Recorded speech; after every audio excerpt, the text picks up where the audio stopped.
बिस्मिल्लाहिर्रहमानिर्रहीम, अस्सलाम वालेकुम। Welcome to my YouTube channel और आप देख रहे हैं ज़ायकेदार खाने। उम्मीद है आप सब खैरियत से होंगे, खुश होंगे, आबाद होंगे। आज हम आपके लिए लेके हैं बहुत ही मज़ेदार सी मटन चपली कबाब की रेसिपी को जानने के लिए वीडियो एंड तक लाजमी देखें और अभी तक आपने हमारे इस चैनल को सब्सक्राइब नहीं किया तो कर लें और बेल आइकन को क्लिक कर लें। आते हैं रेसिपी की तरफ। मैंने कीमा बाउल में ले लिया था, फिर इसमें 1 चम्मच काली मिर्च, 1 चम्मच ज़ीरा पाउडर, 1 चम्मच नमक, 1 चम्मच हम सुरख मिर्च का ऐड कर लेंगे और हाफ़ टी स्पून हम इसके अंदर हल्दी ऐड कर लेंगे। 2 चम्मच हम इसके ग्राइंड किए हुए अनारदाने के ऐड कर लेंगे। साथ ही 2 से 3 चम्मच हम बेसन के ऐड कर लेंगे और थोड़ा धनिया ऐड कर लेंगे।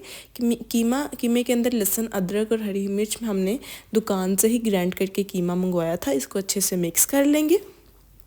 हमारा कीमा अच्छे से मिक्स हो चुका है। अब मैंने एक पैन में ऑयल ले लिया था।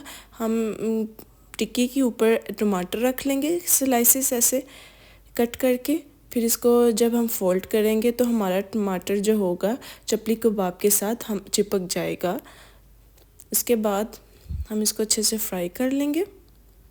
बहुत ही इजी एंड क्विक रेसिपी, आप ज़रूर ट्राई कीजिएगा और हमें कमेंट बॉक्स में लाजमी बताइएगा आपको हमारी ये रेसिपी कैसी लगी। देखिए हमारी चपली कबाब तैयार हो चुके हैं। बहुत ही मज़ेदार एंड क्विक रेसिपी है, हम ज़रूर ट्राई कीजिएगा और आपको कैसी लगी कमेंट बॉक्स में लाजमी बताएं। दुआओं में हम याद रखें। अल्लाह हाफिज़।